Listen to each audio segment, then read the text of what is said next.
अस्सलामुअलैकुम। Straight talk में खुश आमदीद। आपके साथ मैं हूं आयशा बख्श। इमरान खान को शिफा अस्पताल मुंतकिल करने के सुप्रीम कोर्ट के फैसले को 2 दिन पूरे होने जा रहे हैं, मगर अदालती हुक्म के बावजूद बानी पीटीआई ताहाल अडियाला जेल में है।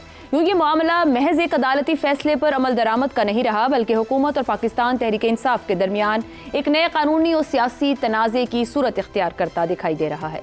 हुकूमत ने गुज़िश्ता रोज़ अदालती फैसले के खिलाफ नजरसानी दरखास्त दायर की, ताहम इसे कानूनी एतराज़ात के साथ मुस्तरद कर दिया गया। अब एक जानिब ये दावे सामने आ रहे हैं कि हुकूमत ने दानिस्ता तौर पर दरखास्त में ऐसे कानूनी सुकम छोड़े, जबकि दूसरी जानिब हुकूमती हलकों से मंसूब इत्तलात ये हैं कि एतराज़ात दूर करके दोबारा नजरसानी दरखास्त दायर करने की तैयारी की जा रही है। यानी हुकूमत एक ही वक्त में अदालती फैसले को चैलेंज भी करती दिखाई दे रही है और इस पर अमल दरामद के मामले में भी ताख़ीर का शिकार है।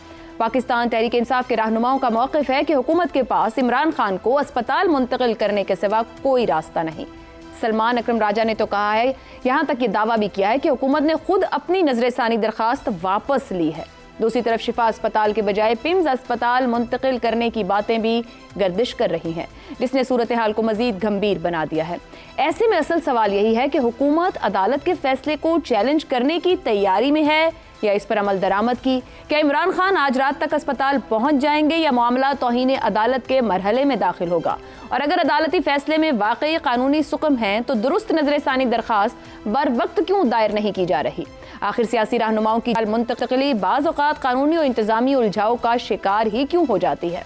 इसी पर प्रोग्राम के पहले हिस्से में गुफ्तगू रखेंगे। हमारे साथ मौजूद हैं ज़ैगम खान, रज़ा रूमी, आमिर अहमद खान और शहजाद चौधरी साहिब। प्रोग्राम का सवाल आप सभी के लिए। नजरसानी की हुकूमती दरखास्त मुस्तरद, पीटीआई की जानिब से तौहीन अदालत की दरखास्त तैयार। हुकूमत फिर अदालत जाएगी, तौहीन अदालत का सामना करेगी या बानी पीटीआई को अस्पताल पहुंचा ही देगी? ज़ैगम साहब, सूरत हाल ये है कि हुकूमत को अगर लग रहा था कि अदालती फैसले में सुकम है या कुछ कानून के मुताबिक नहीं है, तो उन्होंने बर वक्त सही तरीके से दरखास्त दायर क्यों नहीं की? अगर उन्हें लग रहा है कि कुछ सिक्योरिटी के मामलात और मसाइल हैं तो अदालत को आगाह करे। यानी कि चंद घंटे बाकी रह गए हैं, हुकूमत कहती है उस पर अमल भी करेंगे, फिर हुकूमत अदालत जाती है, फिर दरखास्त दुरुस्त नहीं, फिर दोबारा अदालत जाने की तैयारी। जानबूझकर उलझाव की कैफियत या टाइम गेन कर रही है गवर्नमेंट? आयशा, ये गैर मामूली बात है। ये हुकूमत की मामूली आम की जो उनकी परफॉर्मेंस है वो है। मुझे तो हुकूमत की रूटीन परफॉर्मेंस लग रही है। हर काम ही हुकूमत का इसी तरह होता है। अभी भी वो जब लेकर गए अपील, तो उसमें आप देखिए उनके कागज़ी पूरे नहीं थे। अब हो सकता है दोबारा वो अपील जो है वो तैयार करके दोबारा से पहुँचें, लेकिन देखिए आज रात को हमें पता चलेगा। आज की पूरी रात पड़ी है। 12 बजे तक का वैसे तो टाइम बनता है 2 दिन का, लेकिन 12 बजे के बाद भी सुबह तक भी अगर वह अस्पताल पहुंचा देते हैं तो टेक्निकली थोड़ा सा ऊपर नीचे होगा, लेकिन वो कोई तौहीन अदालत नहीं होगी। इनफैक्ट है ये कि 12 बजे के बाद आप इस अस्पताल में जाएं तो आपको टेस्टों वेस्टों पे डिस्काउंट भी मिलता है। तो हो सकता है क्योंकि उनकी बहनों ने खर्चा करना है तो हुकूमत को ये ख्याल हो कि ज़रा देर से हम पहुँचाएँ तो टेस्टों पर उनकी बचत हो जाएगी। अच्छा, इतना सोचा जी। तो सुबह तक हमें देखना पड़ेगा कि हुकूमत क्या करना चाहती है। अब जहाँ तक हुक्म है वो बहुत वाज़ेह है, उसमें कोई कानूनी गुंजाइश नहीं है। जो हो सकता था वो इस वक्त तक नहीं हुआ। अदालत अपने हुक्म में तब्दीली कर सकती थी और अपने ही आर्डर पर वो स्टे दे सकती थी अगर वो इस पिटीशन को कबूल कर लेती तो, लेकिन ऐसा नहीं हुआ। इसका मतलब है अदालत का हुक्म बरकरार है और अगर जो उनका 2 दिन की डेडलाइन है उसके अंदर अस्पताल में नहीं पहुंचाया जाता, शिफा में नहीं पहुंचाया जाता, तो ये अदालत की हुक्म अदूली होगी। इससे पहले हम देख रहे हैं कि हुकूमत बहुत सारी हुक्म अदूलियाँ जो है वो हाई कोर्ट की तो कर चुकी है। हाई कोर्ट को तो ज़्यादा ये लिफ्ट नहीं कराते और हाई कोर्ट के बहुत से जो अहकामात हैं उनके हवाले से अपीलें इस वक्त सुप्रीम कोर्ट में पहुँच चुकी हैं। लेकिन सुप्रीम कोर्ट के हवाले से ये एक नई बात होगी, कम से कम इस हवाले से कि सुप्रीम कोर्ट का एक वाज़ेह हुक्म है और हुकूमत साहब कतई कलामी की माजरत, ये तो गवर्नमेंट भी जानती है सुप्रीम कोर्ट का हुक्म है और तौहीन अदालत होगी, पीटीआई तैयार बैठी है, तो फिर काहे को देर करनी? मतलब अगर आज रात 12 बजे तक का टाइम या तो जहन में सोच के बैठे हैं या दोबारा अदालत जाने का सोच के बैठे हैं कि हमें अभी क्लैरिटी दरकार है जेल एंड प्रिजन एक्ट को लेकर, सो ये मार्जिन रख रही है गवर्नमेंट, कॉन्फिडेंट है ये टाइम गेन करने में? देखिए, एक तो आयशा ये बात हो सकती है कि दिन में शिफ्ट करना काफ़ी प्रॉब्लमेटिक है, ऐसा ही है। क्योंकि ये बहुत एक बिजी हॉस्पिटल है और दिन के दरमियान में ऑपरेशन भी हो रहे होते हैं, दिन के दरमियान में आउटडोर भी होती है, हज़ार हाल लोग इसमें दिन में मौजूद होते हैं। रात को रश काफ़ी कम हो जाता है, सिर्फ वो मरीज़ जो वहाँ ठहरे होते हैं और उनके जो लवाहिकीन हैं सिर्फ वो मौजूद होते हैं। तो एक तो हो सकता है दिन की बजाय रात को लेट ट्रांसफ़र करना चाह रहे हों सिक्योरिटी के हवाले से, और सिक्योरिटी के हवाले से जो अस्पताल में इंतज़ामात करने हैं वो भी कर रहे हों। एक तो ये हो सकता है अगर इंतज़ामी हवाले से देखें, लेकिन अगर सियासी हवाले से देखें तो हो सकता है कोई इनका कोई बहाना बनाने का मूड हो। वो कह दें कि फ़लाँ मसला था सिक्योरिटी के अस्पताल में, हमें फ़लाँ इतला मिली थी, इसलिए हमने शिफा में नहीं दाखिल कराया, हमने पिम्स में दाखिल करा दिया है। अब जाहिर है ये तो अदालत के सामने एक सिचुएशन आ जाएगी ना, अगर आप कहते हैं, हुकूमत कहती है कि हमें इतला मिली है कि वहाँ सिक्योरिटी का मसला था।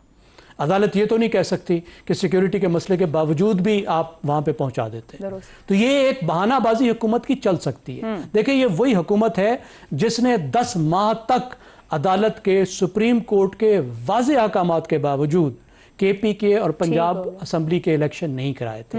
डेट दी हुई थी अदालत ने। बिल्कुल ऐसा। तो देखिए, इंतजामिया के पास अपने बहुत से तरीके होते हैं, बहुत से बहाने होते हैं। हुकूमत अपसेट है, परेशान है इस पर, वो हमें वाज़े तौर पे नज़र आ रहा है। अंदर उसके मुख्तलिफ राय मौजूद हैं, मुख्तलिफ वज़रा अलग अलग बोलियां बोल रहे हैं, तो अंदर भी उसमें क्लैरिटी का एक मसला मौजूद है। Very valid point. मगर जो बिल्कुल हुकूमत के अंदर यानी वज़ीर आज़म के आसपास लोग हैं वो सब तो कह रहे हैं कि अमल दरामद ही होगा और उसी तरफ जाएंगे। रज़ा रूमी साहब, आखिर इमरान खान को शिफा अस्पताल मुंतकिल करने में कौन सी रुकावटें, अदालती हुक्म पर अमल दरामद इतना बड़ा मुअम्मा क्यों बन गया है? क्या इंतजामी मामला है, सियासी मामला है, या सिक्योरिटी के हवाले से कोई मसला है, या कानून की समझ नहीं आ रही है कि जी फैसले की समझ नहीं आ रही, उसको पूछने जा रहे हैं बार बार? देखिए आशा, पहली तो ये बात है कि सुप्रीम कोर्ट का फैसला तो बड़ा वाज़ेह है, और ये और बात है कि उसके ऊपर भी बहस की जा सकती है, और तामीरी तनकीद जो होती है अदालतों के फैसलों पर वो बिल्कुल मुमकिन होती है, क्योंकि इसमें भी कुछ ऐसी अजीबो गरीब बातें, मसलन ये कि 17 सितंबर तक वो रहेंगे। अब ये कोर्ट को कैसे पता है कि उनको एक ही महीना रहना है? हो सकता है उनको 2 महीने रहना हो सकता है उनको 1 हफ्ता रहना हो सकता है उनको 20 दिन रहना हो। ये तो मेडिकल कंडीशंस पे मुनहसर होता है। तो कोर्ट्स का भी ये कहना थोड़ा सा गैर मामूली किस्म की ये जजमेंट है। बहरहाल अब वो आ गई है, तो सुप्रीम कोर्ट के फैसलों का एहतराम जो है वो लाजिम होता है एग्जीक्यूटिव के ऊपर, और हुकूमत टाल मटोल कर रही है क्योंकि उनका ये ख्याल था शायद कि वो कुछ रेजिस्ट कर लेंगे इस तरह से। लेकिन अब यूं लग रहा है कि जो सुप्रीम कोर्ट ने आज वापस भी कर दी उनकी जो रिव्यू पिटिशन थी पहले, अब दोबारा वो जाएंगे तो देखते हैं। मगर ये लग रहा है कि हुकूमत की जो एंजाइटी है वो यकीनन इस वक्त बढ़ रही है, बढ़ चुकी होगी, क्योंकि जब इमरान खान जाते हैं जेल से अस्पताल, तो अस्पताल में तो कोई उनके सब लोग उनको मिलेंगे आके, उनके रिश्तेदार भी मिलेंगे, उनके वकीला भी मिलेंगे। वो अपनी सियासी मामलात जो हैं उनमें दोबारा से एक्टिव भी हो जाएंगे। हमने देखा है माजी में ऐसा ही हुआ। जरदारी साहब कितनी देर जेल से निकले तो अस्पताल रहे, पिम्स में भी रहे, कराची में भी रहे, मुख्तलिफ औकात में। फिर इसी तरह मियां नवाज शरीफ जो है वो भी लाहौर रहे अस्पताल में, वहीं पर उनके फिर वो प्लेटलेट्स जो है वो गिर गए थे, और फिर उनकी वतन से वो दोबारा लंदन शिफ्ट हो गए थे, चले गए थे इलाज के लिए। तो हमने ये मॉडल हम देख चुके हैं। ये एक खुद इनको हुकूमत में जो जोमा है उनको पता है कि ये मॉडल कैसे काम करता है। ये मॉडल जब रिलीफ देना होता है किसी सियासी के चक्कर में कैदी को, तो फिर ये वाला तरीका अपनाया जाता है। तो इसका ये मतलब है कि इमरान खान साहब के साथ कोई बातचीत और कोई अंडरस्टैंडिंग हो चुकी है। अब वो क्या अंडरस्टैंडिंग है या हो रही है, तो यकीनन जो भी अंडरस्टैंडिंग होगी उसमें हुकूमती पार्टियां जो है, स्पेशली PMLN, उनके खदशात तो बिल्कुल लॉजिकल दिखाई देते हैं। बिकॉज अगर ये बात आगे, ये मामला आगे बढ़ेगा तो यकीनन सियासी तब्दीली का पेशखैमा बनेगा, और वो उस सियासी तब्दीली में जरूरी नहीं कि PMLN की वही पोजीशन हो इस पावर इक्वेशन में और इस पावर मैट्रिक्स में। तो ये मेरे ख्याल से ये वजह है, ये एंजाइटी की और कुछ लैक ऑफ प्रिपरेशन की। अभी इनको हुकूमत और PM पीएमएलएन को ये चाहिए कि वो एक सियासी फोर्स के तौर पर इसको देखें और इसका मुकाबला करें सियासी मैदान में। ये सुप्रीम कोर्ट में रिव्यू पिटिशंस डालने से और कंस्पिरेसी थ्योरी के ऊपर बयानात देने से तुंद तेज उससे कुछ नहीं होगा। अब ये इसीलिए कई बार पीएमएलएन के जो खैर ख्वाह लोग हैं वो उनको कहते थे भी आप अपनी सियासत जो है उसको तर्क ना करें, उसको गिरने मत दें, क्योंकि इस वक्त जो पीएमएलएन का हाल है वो उन्होंने टोटली अपनी सियासत अबैंडन कर दी थी इस उम्मीद के साथ कि अब वो एक पेज पर है और मुस्तकबिल जो है वो उनका है और इमरान खान तो जेल में बंद रहेगा। तो देखिए कैसे यकसर जो है आसमां बदलता है रंग अपने, और यही मगर वजह हैरत है की बात है ना कि रजा ये रूमी सारी साहब, सियासत में 3-4 दहाइयां गुजारने वाली इतनी सीनियर सियासी जमात भी समझ ना पाए कि पाकिस्तान की सियासत में रंग कैसे बदले जाते हैं। शहजाद चौधरी साहब ये फरमाइएगा कि ये अस्पताल बदलने की जो बहस है ये इंतजामी मामला ही है या वाकई कोई कानूनी पेचीदगी जन्म ले रही है जिसे इस वक्त हुकूमत पिटीशन की सूरत में बार बार लेकर जा रही है? ये जानबूझकर हुकूमत मामलात को उलझा रही है? देखें, बगैर अंडरस्टैंडिंग के तो यहाँ पे पहुंचा नहीं जा सकता था जहां पर ये आ गए।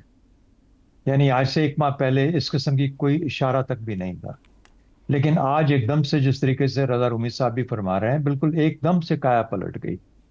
यानी कम से कम इनकी नजर में ये पूरी जो हमारी क्या सबसे बड़ी शिकायत क्या थी, हमारी मईशत इसलिए तरक्की नहीं करती क्योंकि सियासी इस्तेकाम नहीं। सियासी इस्तेकाम के लिए पिछले 4 साल ये कोशिश करते रहे कि किसी तरीके से पीटीआई लाइन पे आ जाए, हम आपकी बानी से बात करवा देंगे, आप यूं बोले हमारे साथ मिल के चलें, यही करते रहे ना। यही इस्तेकाम चाहिए था ना। इनसे तवक्को भी की जा रही थी कि ये सियासत को इस्तेमाल करते हुए एक सियासी इस्तेकाम की फजा क्रिएट करेंगे। जब ये फेल हो गए खुद से ये काम करने के लिए, तो फिर किसी और ने लाके कर दिया। अब जब किसी और ने लाके कर दिया कि अच्छा अब आपस में बैठ के बात करो, अब एक ऐसा और सफा खुला है, एक और चैप्टर खुला है जिसके अंदर आपको मुख्तलिफ अंदाज से चलना पड़ेगा। इनके तोते उड़ गए हैं पीएमएलएन के। यानी ये शुरू से इसका मतलब ये हुआ कि पहले दिन से ही नहीं चाहते कि सियासी इस्तेकाम आए। सियासी इस्तेकाम में माइनस पीटीआई था, माइनस इमरान खान था इनकी नजर के अंदर, और वो जो उनको लेके आए थे वो कह रहे थे कि किसी तरीके से उसको मना के साथ मिला लो ताकि अगले 4-5 साल ठीक गुजरे और हमारी मईशत बेहतर हो जाए। जब ये फेल हो गए मुकम्मल तौर पर तो मामला यहां तक पहुंचा और आना ही आना था। ये कभी आप हमेशा के लिए किसी को पाबंदे सलासल तो नहीं रख सकते। बिल्कुल मुख्तलिफ किस्म के आप अदालतों को भी इस्तेमाल कर लें, जिसको मर्जी इस्तेमाल कर लें, जो मर्जी कानून बना लें। भाई कोई ना कोई तो ये आफ्टरऑल एक गैर फितरी चीज को फितरी तौर पे सेटल होना है। तो मुझे तो ये लगता है कि ये अपने हवास खो बैठे हैं। अब सियासी अमल क्या होना चाहिए था पीएमएलएन का? सियासी अमल ये होना चाहिए था, ओ अच्छा ये हो गया, आइए मिलके लेट अस पीएमएलएन आगे बढ़ के उसको लुक आफ्टर करती, उसको कहती आओ हम साथ मिलके हम आपको लेके चलते हैं, जहां जाना है लेके चलते हैं। यहीं से लीड ले लेती, बाकी सब 2 कदम पीछे हट जाते कि ये तो हुकूमत सब कुछ खुद वो कर रही है जो कि करने की जरूरत है। चाहे वो इलाज की बात थी, चाहे वो सियासी गुफ्तगू की बात थी, सियासी डायलॉग की बात थी। ना ये डायलॉग चाहते हैं, ना ये गुफ्तगू करना चाहते हैं, ना ये इलाज करवाना चाहते हैं। तो ये क्या है, दीवार बन के खड़े हो गए खाम है। ये कश्तियां जला के, ये वो वाला बात है कि अब तो कश्तियां जलाने का वक्त आ गया। सियासी सोच नहीं है, सियासी तरीका नहीं है। अगर सियासी सोच होती तो आगे बढ़ के इस मामले को अपने हाथ में लेके आराम से सुकून के साथ मोड़ के उस तरफ ले जाते जहां पर ये ले जाना चाहते थे। शहजाद साहब, कतई कलामी की माजरत, शहबाज शरीफ साहब तो बहुत ही मुफाहमती सोच रखते हैं, सबको सूट करते हैं और वेलकम भी कर रहे हैं। खुद शहबाज और उनकी क्लोज जो वुज़रा बैठे हैं वो सभी खुशामदीद कह रहे हैं। इंप्लीमेंटेशन में फिर हिचकिचाहट क्यों है? क्या शहबाज साहब भी किसी प्रेशर में है? नहीं, शहबाज साहब किसी प्रेशर में नहीं है। ये आखिरी हरबे है। मैं कह रहा हूं ना कि ये पहुंचे यहाँ पे कैसे? शहबाज साहब खुद पहुंच सकते थे यहाँ पे जहां पे बात पहुंची है। वो कह सकते थे चीफ सुप्रीम कोर्ट को कि ये जो मुकदमे हैं इनको सामने लेके आओ, या इनको ट्राई करो, या इनके ऊपर फैसले दो। सामने साफ सीधी सी बात है। हम क्यों छुपते हैं उन चीजों से जो कि सामने नजर आ रहे हैं? ये किसी सोच के तहत ही यहां तक बात पहुंची है ना। तो आज पीएमएलएन अपने हवास खो बैठी है क्योंकि उसकी सियासी फिक्र और सियासी फहम मुझे तो कहीं नजर नहीं आ रहा। हालांकि ये वो वक्त था कि आगे बढ़ के तरीका होता है, आगे बढ़ के बोलो हाँ बिल्कुल हम करते हैं, लेके सबसे पहले भाग के जाओ, जान लेके जाना है, सब कुछ करो, अपने हाथ में ऐसा चीजों, अपनी लीडरशिप को कायम रखो ताकि लगे कि तुम ही रास्ते को लेके चल रहे हो, तुम ही मामलात को सुलझा रहे हो, तुम ही उन रास्तों पे चल रहे हो जहां पर बड़े चाहते हैं कि आप उन रास्तों पे चले। खो गए मुकम्मल तौर पे, हवास खो बैठे। तो फिर उसके बाद फिर वही कुछ होता है ना जो आज तक होता आया किसी ना किसी शक्ल के अंदर। क्योंकि सियासी फिक्र खत्म हो जाती है, सियासी सोच बिल्कुल खत्म मुकैयद हो जाती है, तो फिर बदकिस्मती से कोई और लोग आ जाते हैं, फिर वो डिसाइड करते हैं आपके लिए कि आपको क्या रास्ता चलना चाहिए। तो मुझे तो मुकम्मल बैंकरप्सी और फेलियर नजर आता है इस वक्त सियासत के अंदर। मुझे किसी किस्म की कोई सियासत होती नजर नहीं आ रही। दुरुस्त हो गया। आमिर अहमद खान साहब, जब ये फैसला आया तो हुकूमत की तरफ से, वुज़रा की तरफ से वेलकम किया गया, मगर जब अमल दरामद की बात उठी तो झिझक, परेशानी, खौफ, ये क्यों हुकूमती सफ़ों में दिखाई दे रहा है? किधर पहुंचेंगे? अदालत जाएंगे दोबारा, तौहीन लगवाएंगे या इमरान खान को शिफ्ट करेंगे? अच्छा, मैंने ये तो देखें अक्सर लोगों को कहते सुना है कि पाकिस्तान की सियासत में ख़ास तौर पे कि पाकिस्तानी सियासतदानों को ना इज़्ज़त रास नहीं आती है। लेकिन देख मैं पहली दफ़ा रहा हूँ कि थोड़ी बहुत लूली लंगड़ी इज़्ज़त छोटी मोटी जो बच गई है वो ख़ुद आके सियासतदानों के दरवाज़े पर, हुकूमती सियासतदानों के दरवाज़े पर दस्तक दे रही है और अंदर से उसे कहा जा रहा है कि बाबा माफ़ करो, हमारा तुम्हारे पर से कोई लेना देना नहीं है। ये सूरत हाल मैंने कम ही पहली देखी है कि एक हुकूमत जिसने अपने आप को एक which had painted itself into a corner, एक बंद गली में बंद कर लिया था ना, उसने अपने आप को फंसा लिया था, उसको अदालत ने एक रास्ता दिया निकलने के लिए कि भाई बाहर निकलो। ये पिछले 3 साल से आपने जो सिचुएशन बनाई हुई है कि एक शख्स जो है उसको किसी से मिलने नहीं दिया जा रहा, उसका इलाज नहीं हो रहा, और उसमें आपके मुखालिफिन तो दूर की बात है, आपके अपने सपोर्टर्स में से बहुत सारे आपकी इस पॉलिसी की हिमायत नहीं करते हैं। लेकिन आप अगर उसके अंदर आपने फंसा लिया है तो चलो अदालत ने एक रास्ता दिखाया है, अब उसको शुक्र करो कि चलो बाहर निकलने का एक मौका मिला है और इस सिचुएशन को डिफ्यूज़ करें। लेकिन नहीं, ये नहीं हो रहा। और यहाँ आयशा, मैं शहजाद चौधरी साहब की ये जो बात है ना कि ये सियासत नहीं हो रही या ये सियासी काम नहीं हो रहा, उससे थोड़ा सा इख्तलाफ करता हूँ, क्योंकि मेरे ख्याल में यही इनकी सियासत है जी, यही सियासी काम है। पाकिस्तान के पॉलिटिकल कल्चर के ऊपर आप थोड़ा सा गौर करें ना, तो ये बेनज़ीर भुट्टो साहबा की हुकूमत आई थी ज़ियाउल हक के बाद की हुकूमतों की अगर हम बात करें तो बेनज़ीर भुट्टो साहबा की हुकूमत आई थी। क्या किया था उन्होंने? सबसे पहले उन्होंने एक जहाज़ जो कि लोहा उतारने आया था इत्तेफाक फाउंड्रीज के लिए, उसका रास्ता रोक दिया ताकि इनका नुकसान हो। उसके बाद नवाज शरीफ की हुकूमत आई, जरदारी साहब जेल में चले गए और ये सिलसिला हमने देखा। उसके बाद एक फ़ौजी हुकूमत भी आई थी, तो उसके अंदर भी एक को जलावतन कर दिया गया, दूसरे को भी कहा कि तुमने वापस नहीं आना जब तक के मामला जो है वो मेरी मर्जी के मुताबिक तय नहीं होते। और फिर उसके बाद जिसकी भी हुकूमत आई ना, उन्होंने यही किया। तो ये उसी सियासी कल्चर का तसलसल है और हुकूमत को ये समझ नहीं आ रही कि उसका वक्त गुजर गया है, वो ख़त्म हो गया है। अब they have to do something different. अगर उन्होंने अपनी जगह, अपना मकाम, अपनी सियासत को लोगों के अंदर वापस लेकर आना है तो अब उनको मुख्तलिफ तरीके से करना पड़ेगा। अब आप देख लेना, ये पिछले 48 घंटे, अभी आज रात को 12 बजे आप कह रहे हैं कि 48 घंटे हो जाएंगे। अब अगर उन्होंने आज विद इन द डेडलाइन अगर इमरान खान को अस्पताल शिफ्ट नहीं किया ना, और उनको इस बात की मेरा ख्याल है समझ नहीं आ रही है, ठीक है बुखला गई हुकूमत, ये हो गया, उनको उसके हवास खो बैठी, नहीं, ये कोई एक्सप्लेनेशन नहीं है। ये जो होता है दानिस्ता तौर के ऊपर होता है और ये भी सोच समझ के ये कर रहे हैं, कॉन्सिक्वेंसेज की इनको परवाह नहीं है। इनको आज से गर्ज है कि हम इस एक चीज जो कि पोटेंशियली हमारे लिए कोई प्रॉब्लम क्रिएट कर सकती है, अभी तो ये भी नहीं, we are not even sure ना कि उनके लिए कोई प्रॉब्लम क्रिएट कर सकती है रियल टर्म्स के अंदर, लेकिन पोटेंशियली अगर कोई चीज उनके लिए प्रॉब्लम क्रिएट कर सकती है तो उसका रास्ता कैसे रोका जाए। ये वो कल्चर है जिसके अंदर पाकिस्तान की सियासत पलती है, जिसके अंदर ये सारी हुकूमती जमातें पलती हैं, और यही वो कल्चर है जिसके ज़ेरे असर इमरान खान की हुकूमत ने भी जो गलतियां की अपने सियासी मुखालिफिन के बारे में, वो भी इसी कल्चर की वजह से थी। अब जब तक वो इस कल्चर से बाहर निकलने की कोशिश नहीं करेंगे ना, क्या उम्मीद रख सकते हैं? बिल्कुल दुरुस्त कह रहे हैं आमिर साहब। और अब हम क्या एक्सपेक्ट करें कि अगर दहाइयां सियासत में गुजारने के बाद जो सियासी कल्चर डेवलप किया और उसी सियासी कल्चर में सफ़र भी होते हैं, ये सीखने को तैयार नहीं, तो फिर आने वाली किसी पॉलिटिकल लॉट से उम्मीद रखी जाए कि सियासी कल्चर को छोड़ा जाए। मगर अभी भी वक्त है, अगर सिटिंग गवर्नमेंट समझे कि सियासी कल्चर हमें बदलने की ज़रूरत है तो बिल्कुल इब्तिदा करें। हम एक ब्रेक लेंगे, ब्रेक से वापस आएंगे तो बात करेंगे हुकूमत 4 साल से जो ऑस्टेरिटी की पट्टी और सबक पढ़ा रही है, खुद उस पर अमल करने में फेल क्यों है, इस ब्रेक के बाद।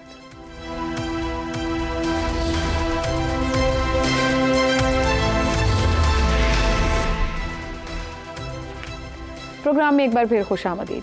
पाकिस्तान एक जानिब शदीद मुआशी दबाव, बढ़ते कर्जों और महदूद माली गुंजाइश का शिकार है, तो दूसरी तरफ वफाकी हुकूमत के लिए अखराजात मुसलसल बढ़ रहे हैं। हुकूमत गुज़िश्ता 4 साल से किफ़ायत शारी मुहिम चला रही है, कहाँ ये अंदाज़ा नहीं। गैर ज़रूरी अखराजात कम करने के दावे भी कर रही है। कई कमेटियाँ बनाई गई, रिपोर्ट्स तैयार हुई, सरकारी इदारों के हजम में कमी की सिफारिशात भी सामने आई, मगर अमली नताइज इस तमाम के बरक्स है।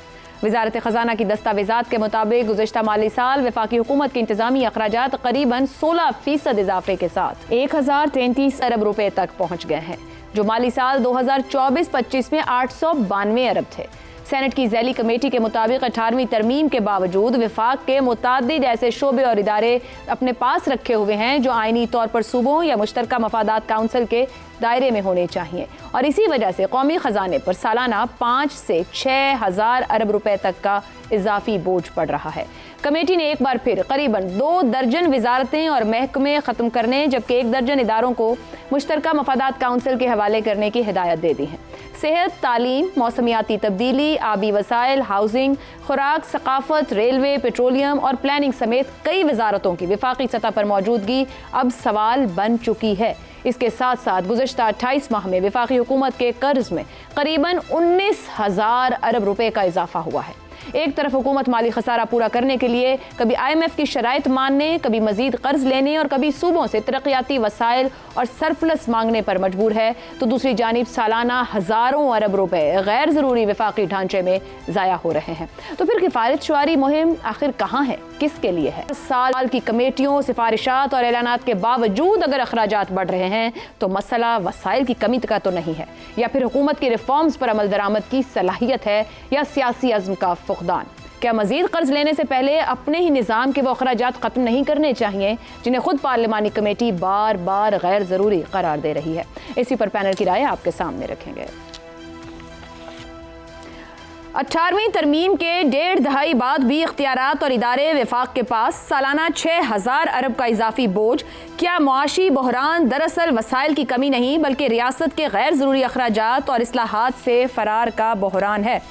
रज़ा रूमी साहब, एक चीज़ को बार बार रियलाइज़ किया जा रहा हो, मईशत आपकी इजाज़त ना देती हो, आप टैक्स के पैसे को उन जगहों पर खर्च करें, इसराफ करें जो आप समझ रहे हैं, जिसका कमेटियां कह रही हैं, नताइज कह रहे हैं, रिपोर्टें कह रही हैं, आप अमल दरामद नहीं कर पाते। क्या सलाहियत नहीं रखती हमारी हुकूमतें? आशा सलाहियत तो क्यों नहीं रखती, बिल्कुल रखती हैं, और जब वो कुछ करना होता है जहाँ पे उनकी मर्जी होती है। लेकिन यहाँ पर मसला ये है कि ये जो 18वीं तरमीम के बाद एक पूरा प्रोसेस स्टार्ट हुआ था जिसमें बहुत से लोगों का ये कहना था कि वफाक जो है वो उसकी महकमे भी कम हो जाएंगे, उसका स्टाफ भी कम हो जाएगा और सूबों की तरफ ये इख्तियारात मुंतकिल होंगे और फिर बाद में लोकल गवर्नमेंट्स की तरफ और भी इख्तियारात, वसाइल और स्टाफ जो है वो मुंतकिल हो जाएगा। ये सारे का सारा मंसूबा धरा रह गया है, क्योंकि आपने देखा कि तमाम पिछली जो हुकूमतें आई हैं 2010 के बाद, उन्होंने इस पे कोई खातिर ख्वाह काम नहीं किया, उल्टा रीसेंट्रलाइज करके जितनी मिनिस्ट्रीज और सब्जेक्ट्स डिवॉल्व हुए थे वापस उनको यहाँ पे मरकजी सतह पर खड़ा कर दिया, और भर्तियां जो है वो भी बदस्तूर होती रहीं। और सूबों ने भी यही किया कि बजाय इसके कि वसाइल वो नीचे लोकल गवर्नमेंट्स पे को ट्रांसफर करें और उनको बनाए, वो उन्होंने अपने पास इर्तकाज कर दिया। ये जो मरकजियत का रुझान है ये पाकिस्तान की घट्टी में और हिंदुस्तान की घट्टी में पड़ा हुआ है, और यही सबसे बड़ी सियासी स्ट्रगल्स भी यहाँ पर पिछली कई दहाइयों से रही हैं कि किस तरह से मरकजियत को चैलेंज किया जाए। तो ये तो उसका खैर सियासी पहलू है, मगर जहां तक ये बात आप कह रही हैं कि वो क्यों नहीं करते, क्या वो कैपेबल नहीं है, देखिए जो फेडरल ब्यूरोक्रेसी है वो सबसे बड़ी रुकावट है इस मामले में। अगर आप डिविजन्स कम कर देंगे, अगर आप पोस्ट कम कर देंगे, तो बहुत सारे अफसरान जो है उनकी जगह कहाँ बनेगी, इनको दोबारा सूबों में जाना पड़ेगा, और उनके जो मुख्तलिफ पर्क्स हैं और जो कि मुख्तलिफ वजारतों के साथ वाबस्ता होते हैं हर सतह के ऊपर, उनमें भी कमी लानी होगी। तो वो एडवाइस ही इस तरह से करते हैं सियासी हुकूमतों को। पर सियासी हुकूमतों का अपना जहन भी तो होगा ना रजा रूमी साहब। फेडरल ब्यूरोक्रेसी यानी कि अवाम के टैक्स का पैसा चंद 100 लोगों के कहने के हिसाब से इस्तेमाल होगा, तो फिर सियासतदान किस काम कर, उनकी समझ कहाँ? जी आयशा, तो यही तो अफसोस की बात है। आपको पता है, अंग्रेजों ने बरे सगीर के ऊपर मुट्ठी भर अंग्रेज अफसरों के साथ हुकूमत की। वही इस पे ठीक है। किताबें लिखी गई हैं कि चंद सौ अंग्रेज जो थे वो चला रहे थे पूरे का पूरा इतना बड़ा सब कॉन्टिनेंट।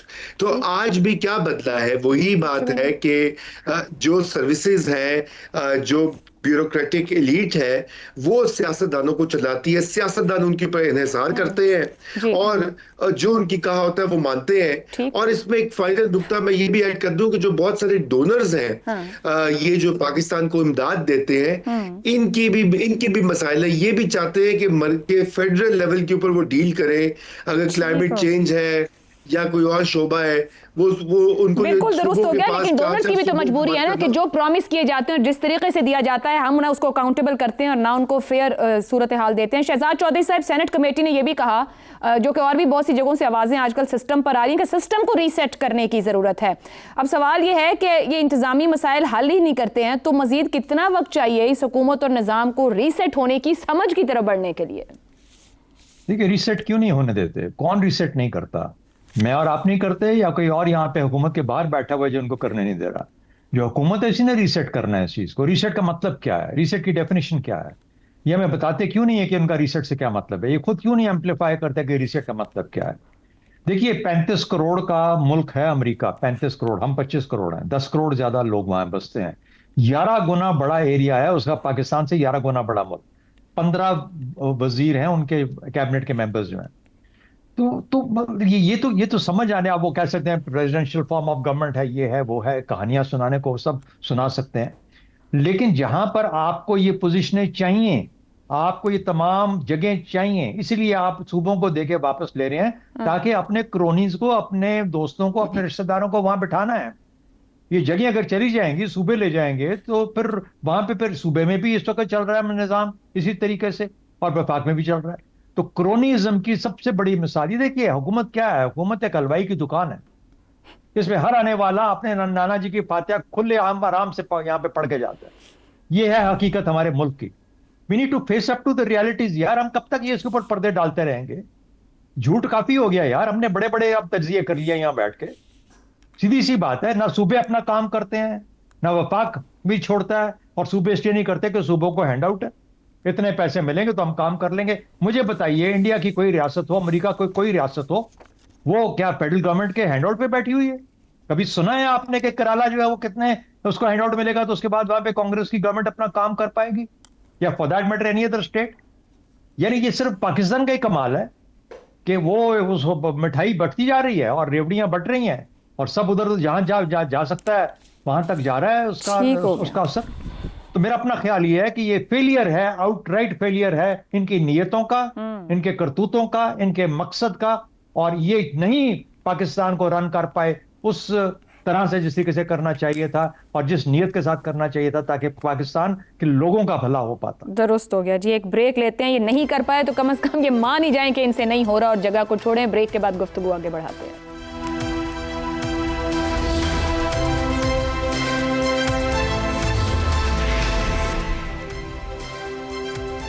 प्रोग्राम के आखिरी हिस्से में एक बार फिर खुशामदीद। ज़ैगम साहब, ये जो आवाम को बेल्ट टाइटनिंग का कहा जा रहा है, बल्कि एक आदत ही डाल दी गई है कि हर सूरत में रियासत और हुकूमत के हाथ आवाम की पॉकेट्स में रहने। ये रियासत खुद अपने अखराजात का क्यों नहीं हिसाब देती, खुद अकाउंटेबल क्यों नहीं होती?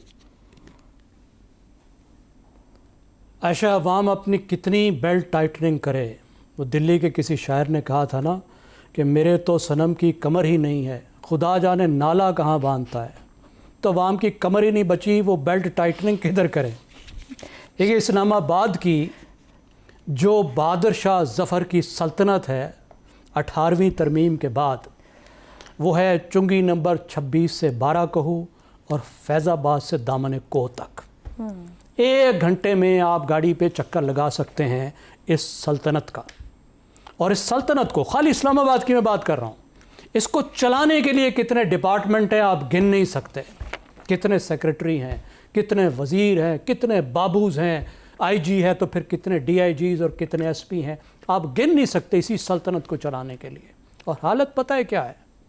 वज़ीर आज़म पाकिस्तान अगर वज़ीर आज़म हाउस के चुबारे पे चढ़कर देखें तो उनको वज़ीर आज़म के हाउस की दीवार के साथ बरी इमाम की कच्ची आबादियाँ, उबलते हुए गटर और गंदे नाले नज़र आएंगे। वज़ीर आज़म साहब ये काम करके देख लें।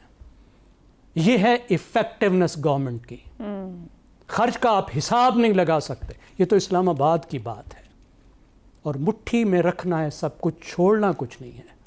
18वीं तरमीम के बाद वो जो डबल महकमे थे, जिसको कहते थे कनकरेंट लिस्ट, कि एक ही महकमा विफाक के पास भी था, एक ही महकमा सूबे के पास भी था, तो वो विफाक में ख़त्म हो गए, सूबे में चले गए। ठीक हो। लेकिन विफाक ने कहा नहीं, सूबे को काम चला गया, महकमे हमने नहीं छोड़ने, पैसे नहीं छोड़ने। बाबुओं की नौकरी का क्या बनेगा? सबसे अहम बात तो सैलरीड स्टेट है, तनख्वाह लेने वालों की रियासत है। सही। तो यहाँ तो बाबुओं के लिए सेक्रेटरी के लिए महकमा होता है, महकमे के लिए सेक्रेटरी नहीं होती। फिर जो महकमे का बजट है, जिसमें से माल भी बनना है, जिससे नौकरियां भी देनी है, जिस पे जो है सियासतदान साहब ने भी अपनी बत्ती लगा के घूमना है, उसका क्या बनेगा?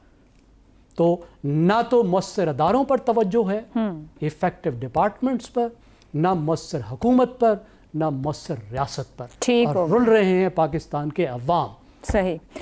आमिर साहब, ना पैसे छोड़ने हैं, ना महकमे छोड़ने हैं, गाड़ियों पे झंडे और बत्ती भी चाहिए, डिलीवर हम कुछ भी ना कर सकें, $1 अरब के लिए IMF की शराइत पर अवाम को टांग देते हैं। ये किस किस्म की कफायशवारी मुहिम है 4 साल से? कोई वफाकी हुकूमत के अखराजात पर कोई पूछ सकता है? एक एग्जाम्पल ले लेते हैं ना, छोटा सा, ये आप ही के फिगर से, कि ये कितनी हमने ज़बरदस्त कफ़ायतशारी की है। अच्छा, 16 साल हो गए हैं ना 18वीं तरमीम को, और आपने कहा है कि 5 से 6 हज़ार अरब रुपया जो है हर साल सिर्फ इस मामले में ज़ाया हो रहा है कि जो इख्तियारात सूबों को दे गए हैं, उनकी वजारतें अभी तक वफाक के अंदर कायम हैं। इसका मतलब है कि हम इन 16 सालों के अंदर 80 से 90 हज़ार अरब रुपए के नुकसान की बात कर रहे हैं।